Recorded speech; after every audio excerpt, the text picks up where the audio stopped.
Namaste. I have a very important guest today. Many of you already know her, but for those who don't, this is my guest and my friend Vandana Shivaji.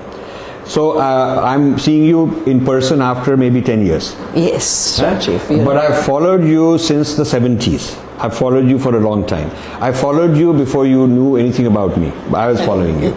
My research on the transfer of Indian traditional knowledge to the West, being appropriated, being digested by them, then they rename it, then they call it their own, sometimes they twist it around, then they re-export it to us, we got to pay all kinds of money for it and give them honor. That covers many fields, and one of them is the knowledge about agriculture, the knowledge about botany, the knowledge about organic farming and things of that sort. In that, Dr. Vandana Shiva has been a very important, in fact, probably the central player of my research, the central person. I want to start by asking Dr. Shiva, what was the state of our agriculture 100 years ago, before all this modernization started, as per British who were studying our agriculture? So this is a book written by somebody who visited India in the early 1900s.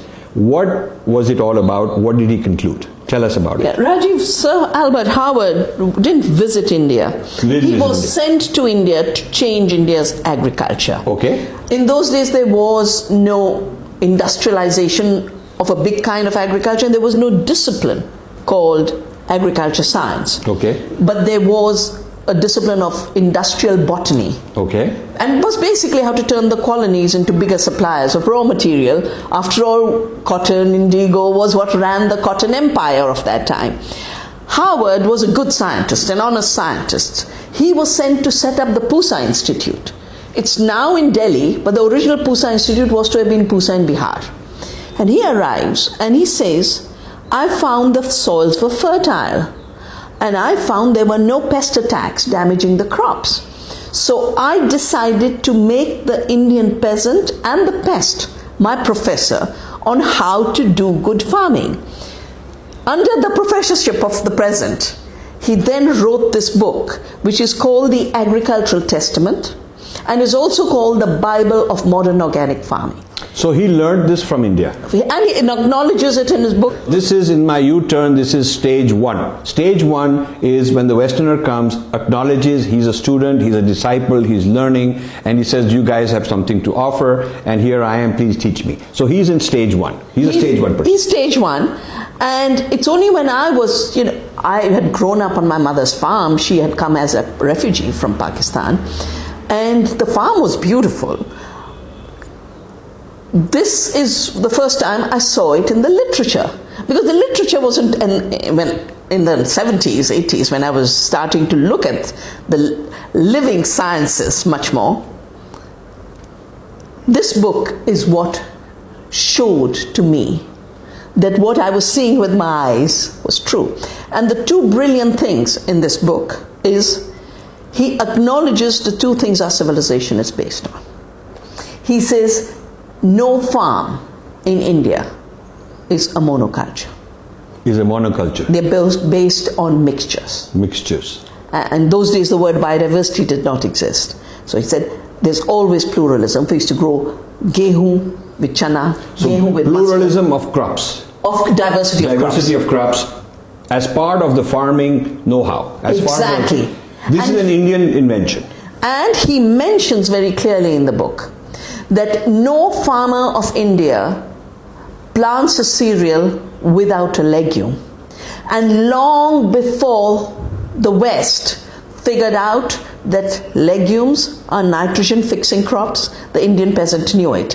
He says they were still debating in the early part of the last century whether pulses fix nitrogen. Our dal has been not just a staple of our thali, our dal has been a staple in our agriculture. So this is science. This is really solid science. This is true science. This is the second one is even more important principle, which resonates totally with me in terms of my ecological learning and my ecological science. He says, if you don't practice the law of return, of giving back, then you are a bandit and you're ruining the soil. Now, he learned this from the peasant. he developed it more with the scientific background that he had. It became something called the Indore process of composting. Composting was sent to the West via Howard. Composting meaning that You take biomass and you digest it. You digest the soil, you turn it into organic matter for the soil. So recycling. It's recycling, but it does more. It brings life to the soil, because otherwise the soil is just minerals. Aha. So that is what chemicals cannot do. They cannot do it. They kill the life. They kill the life. But the more important point is, not only is this bringing fertility to the soil, and his data was showing 200% increase in productivity. Our data is showing similar results. But for that much organic matter in the soil becomes a water reservoir holding 3 times its weight. So this is very interesting. The science that our people knew also included, these processes are very multifaceted. Not only are you recycling the nutrients and so on, but you're also bringing life into the soil, and you're bringing water capacity to hold the water. And it's very important to understand, because 75% of us agriculture has been rain-fed. Right. How could we, in rain-fed agriculture without irrigation, grow crops? This was the magic. This is all acknowledged by him 100 years ago. 100 years ago. And written in a book, and then he takes it back and he does this Indore project to create organic soil, recycle the nutrients and bring life. Then what happens? And this book is then the foundation of the Soil Association. Where? In England. Okay. And is the foundation of the organic movement in America. Rodale came to meet him. Okay. Rodale is the big name in organic farming in America. There's a Rodale Research Center in Pennsylvania. And then I remember when I was being attacked by my friends in the toxic corporations, whom I call the poison cartel, they said Vandana Shiva is importing an foreign technology called organic into India. See, that's stage 5. So stage 1 they learn, stage 2 they kind of decontextualize from the Vedic heritage and say it's generic and all that. Stage 3 they recontextualize it and call it their own. Yeah. Stage 4 they may even badmouth the source, that some primitive people, backward people. And stage 5 they re-export it, and our people are happy to say, oh wow, foreign cheese aa gayi hai. So you were attacked for bringing our knowledge. Promoting organic on the basis of my knowledge, my science, reaffirmed Yes.